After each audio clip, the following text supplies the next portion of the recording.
سب سے پہلے تو یہ ہے کہ شریعت اسلام نے جن معاملات کا مدار چاند پر رکھا ہے، اس سے مراد چاند کا افق پر موجود ہونا نہیں، بلکہ اس کا قابل رؤیت ہونا اور عام نگاہوں سے دیکھا جانا ہے۔ چاند سے متعلق شریعت کے مسلمہ ضابطوں میں سے یہ ضابطہ بہت اہمیت کا حامل ہے کہ اگر اس ضابطے کو صحیح طور پر سمجھ لیا جائے تو چاند سے متعلق کسی بھی حکم شرعی میں شک و شبہ کی کوئی نوبت ہی نہ آئے۔ چاند سے متعلق قرآن و حدیث کی روشنی میں اس بات کو اچھی طرح سمجھا جا سکتا ہے کہ آپ صلی اللہ علیہ وسلم نے چاند ہونا کس کو قرار دیا اور نہ ہونا کس کو قرار دیا۔ آیا چاند کا صرف افق پر موجود ہونا شرعی احکام میں کافی تسلیم کیا جائے گا، یا عام انسانی آنکھوں سے دیکھنے پر اس کے ہونے کا فیصلہ کیا جائے گا؟ اس مسئلے میں ارشادات نبوی ملاحظہ فرمائیں۔ حدیث کی سب سے بڑی مستند کتاب جو اعتماد میں قرآن کے بعد دوسرا درجہ رکھتی ہے، یعنی صحیح بخاری، اس میں حضرت صلی اللہ علیہ وسلم کے ارشاد ہے، لا تصوموا حتی تروہ، روزہ اس وقت تک نہ رکھو جب تک چاند نہ دیکھ لو، ولا تفطروا حتی تروہ، اور افطار بھی اس وقت تک نہ کرو جب تک چاند دیکھ نہ لو، فإن غم علیکم، پس اگر چاند تم پر چھپ جائے، مستور ہو جائے،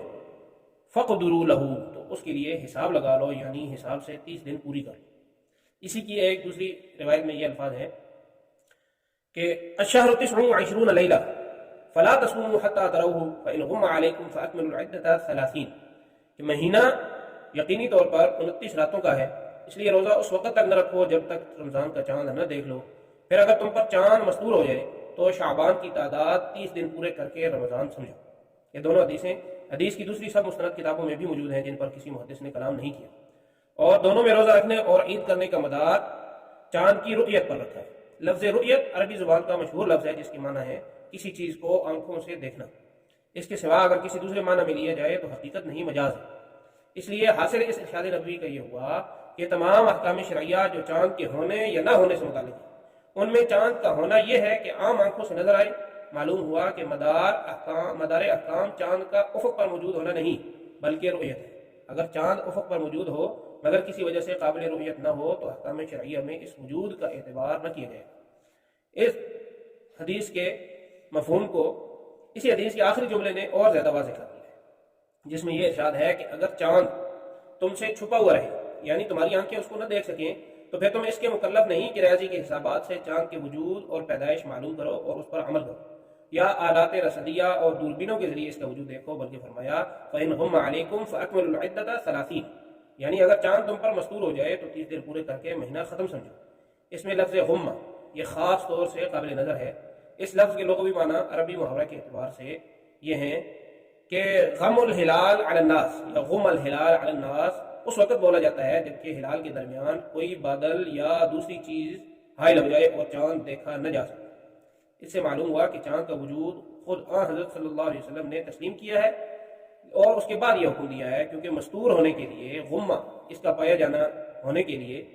یہ لازمی ہے کہ چاند موجود ہو۔ جو چیز موجود ہی نہ ہو وہ مستور کیسے ہوگی؟ اس کو تو معدوم کہا جاتا ہے۔ محاورات میں بھی اس کو مستور نہیں بولتے، اور یہ بھی معلوم ہو گیا کہ چاند کے مستور ہو جانے کے مختلف اسباب ہو سکتے ہیں، ان میں سے کوئی بھی سبب پیش آئے۔ بہرحال جب نگاہوں سے مستور ہو گیا اور دیکھا نہ جا سکا تو حکم شرعی یہ ہے کہ روزہ اور عید وغیرہ میں اس کا اعتبار نہ کیا جائے۔ دوسری بات یہ ہے کہ قرآن حدیث میں یہ بات منصوص اور قطعی ہے کہ کوئی مہینہ 29 دن سے کم اور 30 دن سے زائد نہیں ہوتا، لہذا جن ممالک میں اتنا فاصلہ ہو کہ ایک جگہ کی رؤیت دوسری جگہ معتبر ماننے کے نتیجے میں مہینے کے دن 28 رہ جائے یا 31 ہو جائے، وہاں اختلاف مطالعے کا اعتبار کیا جائے گا، اور جہاں اتنا فاصلہ نہ ہو وہاں اختلاف مطالعے غیر معتبر ہو۔ تیسری بات یہ ہے کہ ہر جگہ کے لیے اسی جگہ کی رؤیت معتبر ہوگی۔ ترمذی شریف میں امام ترمذی نے مستقل ایک باب قائم کیا ہے کہ باب ما جاء لكل اہل بلد رؤیتهم، یعنی ہر جگہ کے لیے اسی جگہ کی رؤیت معتبر ہوگی۔ پوری حدیث کا ترجمہ یہ ہے کہ ابن عباس رضی اللہ تعالیٰ عنہ کی والدہ ام الفضل نے قریب کو، حضرت عبداللہ ابن عباس رضی اللہ تعالیٰ عنہ کے آزاد کردہ غلام تھے، تو ان کو قریب کو حضرت عبداللہ ابن عباس کی والدہ نے کسی ضرورت سے حضرت امیر معاویہ رضی اللہ تعالیٰ عنہ کے پاس ملک شام بھیجا۔ قریب نے حضرت عبداللہ ابن عباس رضی اللہ تعالیٰ عنہ کی والدہ ام الفضل کا کام نمٹایا۔ ابھی وہ شام ہی میں تھے کہ رمضان کا چاند نظر آ گیا۔ چاند جمعہ کی رات میں نظر آیا تھا اور انہوں نے پہلا روزہ جمعہ کو رکھا، پھر وہ مہینے کے آخر میں مدینہ آئے۔ حضرت عبداللہ بن عباس رضی اللہ تعالیٰ عنہ نے دریافت کیا کہ تم نے چاند کب دیکھا تھا؟ انہوں نے کہا کہ ہم نے جمعہ کی رات چاند دیکھا تھا۔ ابن عباس رضی اللہ تعالیٰ عنہ نے پوچھا کہ تم نے خود جمعہ کی رات میں چاند دیکھا تھا؟ مسلم کی روایت میں ہے نعم، ہاں خود دیکھا تھا، لوگوں نے بھی دیکھا تھا۔ بس انہوں نے روزہ رکھا اور حضرت امیر معاویہ رضی اللہ تعالیٰ عنہ نے بھی روزہ رکھا۔ حضرت عبداللہ ابن عباس رضی اللہ تعالیٰ عنہ نے فرمایا مگر ہم نے ہفتے کی رات میں چاند دیکھا ہے، بس ہم برابر روزے رکھتے رہیں گے یہاں تک کہ ہم 30 دن پورے کر لیں یا چاند دیکھیں۔ قریب نے پوچھا کیا آپ کے لیے حضرت امیر معاویہ رضی اللہ تعالیٰ عنہ کا چاند دیکھنا اور ان کا روزہ رکھنا کافی نہیں؟ تو حضرت عبداللہ ابن عباس رضی اللہ تعالیٰ عنہ نے فرمایا نہیں، ہمیں رسول اللہ صلی اللہ علیہ وسلم نے ایسا ہی حکم دیا ہے۔ آگے امام ترمذی رحمۃ اللہ علیہ فرماتے ہیں والعمل على هذا الحديث عند اہل العلم ان لكل اہل بلد رؤیت، یعنی تمام اہل علم کا اسی پر عمل ہے کہ ہر جگہ کے لیے اسی جگہ کی رؤیت معتبر ہوگی۔ ترمذی شریف کی ایک دوسری حدیث میں ہے کہ رمضان اور عید الفطر اور عید الاضحیٰ جماعت اور سواد اعظم کے ساتھ ہے۔ اور رؤیت ہلال کے معاملہ کو جب رسول اللہ صلی اللہ علیہ وسلم اور صحابہ کرام رضوان اللہ تعالیٰ علیہ مجمعین نے شہادت کا معاملہ قرار دیا ہے، گواہی قرار دیا ہے، البتہ رمضان کے چاند میں خبر کو کافی سمجھے بشرطے کہ خبر دینے والا ثقہ مسلمان ہو۔ ترمذی، ابو داؤد اور نسائی وغیرہ میں ایک اعرابی اور ابو داؤد کی روایت میں حضرت ابن عمر رضی اللہ تعالیٰ عنہ کے واقعے سے یہ ثابت ہے کہ صرف ایک ثقہ مسلمان کی خبر پر حضرت صلی اللہ علیہ وسلم نے رمضان شروع کرنے اور روزہ رکھنے کا اعلان فرما دیا۔ نصاب شہادت کو ضروری نہیں سمجھا، رمضان کے علاوہ دوسرے ہر چاند کی شہادت کے لیے نصاب شہادت اور اس کی تمام شرائط کو ضروری قرار دیا، اور سب فقہائے امت کا اس پر اتفاق ہے۔ اور سنن دارقطنی میں ہے کہ حضرت صلی اللہ علیہ وسلم نے ہلال عید کے لیے 2 آدمیوں سے کم کی شہادت کافی نہیں قرار دی۔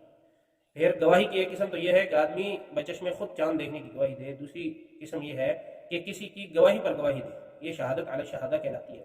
تیسری صورت یہ ہے کہ گواہ اس بات کی گواہی دے کہ ہمارے سامنے فلاں شہر کے قاضی کے سامنے گواہی پیش ہوئی، قاضی نے اس کا اعتبار کر کے شہر میں رمضان یا عید کا اعلان کر دیا، یہ شہادت علی القضاء کہلاتی ہے۔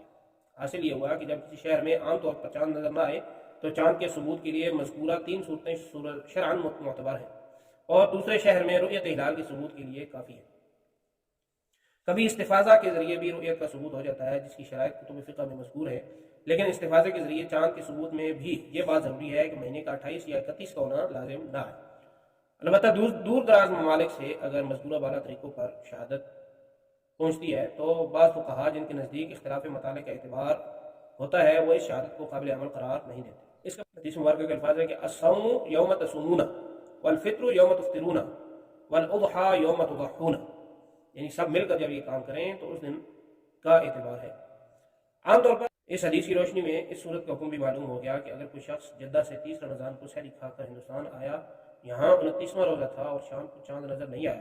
اس لیے اگلے دن لوگوں نے 30واں روزہ رکھا، لیکن جدہ سے آنے والے کا 31واں روزہ ہو جائے گا، پھر بھی اسے اس دن عید منانے کی اجازت نہیں ہوگی، بلکہ عید اگلے دن مقامی سب مسلمانوں کے ساتھ منائے گا۔ یہ حکم مذکورہ حدیث ہی سے نہیں۔